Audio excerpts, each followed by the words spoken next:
Concrete की छत को हरे मैदान के रूप में बदल दिया गया है। ताजी सब्जियां जैसे टमाटर, पालक, धनिया पत्ती और हरी मिर्च की कई किस्में यहां उगाई जा रही हैं। पूरी छत बाजार में उपलब्ध लगभग सभी सब्जियों से भरी हुई है। ओडिशा की राजधानी भुवनेश्वर में ओडिशा के एक कृषि अनुसंधानकर्ता सुब्रत मोहंती ने कंक्रीट की छत पर सब्जियों की सफलतापूर्वक खेती की है। शहर में गगनचुंबी इमारतों और तेजी से चल रहे निर्माण कार्यों के कारण जमीन का एक टुकड़ा मिलना भी मुश्किल है। इस स्थिति में सुब्रत बिना मिट्टी के सब्जियों की खेती करने की संभावना का प्रदर्शन किया है। वो दूसरों के लिए प्रेरणा का स्रोत बने हैं। आइए अब जानते हैं कि इस तरह की खेती कैसे की जाती है।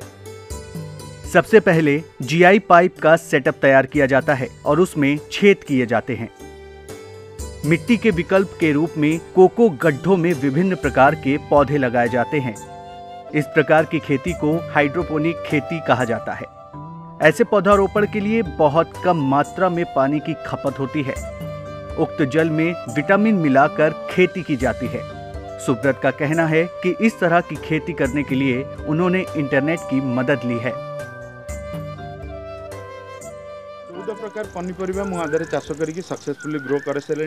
साग सबु प्रकार ऑलमोस्ट कहले चलिबो। पालंग, धनिया ठू आरंभ करी मैंने इस विधि से विभिन्न प्रकार की सब्जियों की खेती करके सफलता हासिल की है। मैंने पालक, धनिया और पत्तेदार सब्जियां जैसे कोसाला की खेती की है। मैंने सभी प्रकार की फूल गोभी और टमाटर की 3 किस्मों की खेती की है। यह इस प्रकार की खेती करने का विशेष तरीका है। इस विधि में कोकोपीट की सहायता से खेती की जाती है। इस प्रकार की खेती करने के लिए आवश्यक सामग्री ओडिशा में उपलब्ध नहीं है। मुझे इसे राज्य के बाहर से लाना पड़ता है।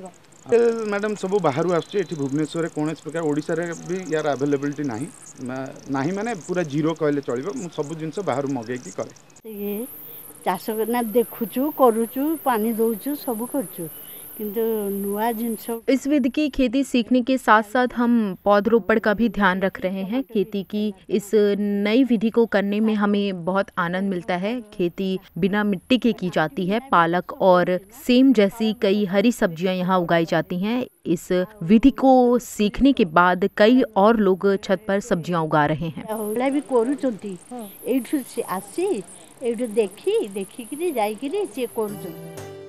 सुब्रत ही नहीं बल्कि ओडिशा की राजधानी के लगभग 10 से 12 दूसरे परिवारों ने छत पर खेती करने के लिए इस पद्धति को अपनाया है।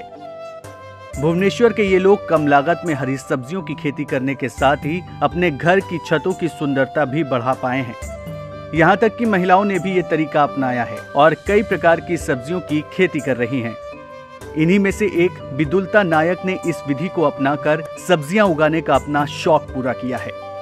इस खेती को करने के लिए प्रोप्राइटर, माइक्रो विटामिन और कोकोपीट्स जैसी चीजों की जरूरत होती है। हालांकि ये सामग्री राज्य में मौजूद नहीं है। मु तो सेमती चाष माटी खतरे छात ऊपर करे। पहले मैं उर्वरक का उपयोग कर मिट्टी पर खेती कर रही थी। खेती की इस नई तकनीक को देखने के बाद मुझे इसमें दिलचस्पी हुई।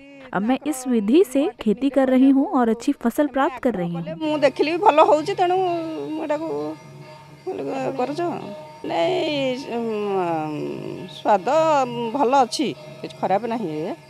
आउ पानी रे भलो ग्रो करछि। वर्तमान में सुब्रत की SKM हाइड्रोपोनिक प्रोप्राइटर कंपनी इस प्रकार की खेती करने के लिए सभी प्रकार की सहायता दे रही है। सुब्रत मोहंती का मूल उद्देश्य इस प्रकार की खेती को न केवल कस्बों में बल्कि ग्रामीण क्षेत्रों में भी लोकप्रिय बनाना है, क्योंकि ये मिट्टी की मदद के बिना और कम लागत पर भी की जाती है। Bureau report, ETV Bharat. 24 घंटे लगातार खबरें देखने के लिए डाउनलोड करें ETV भारत ऐप।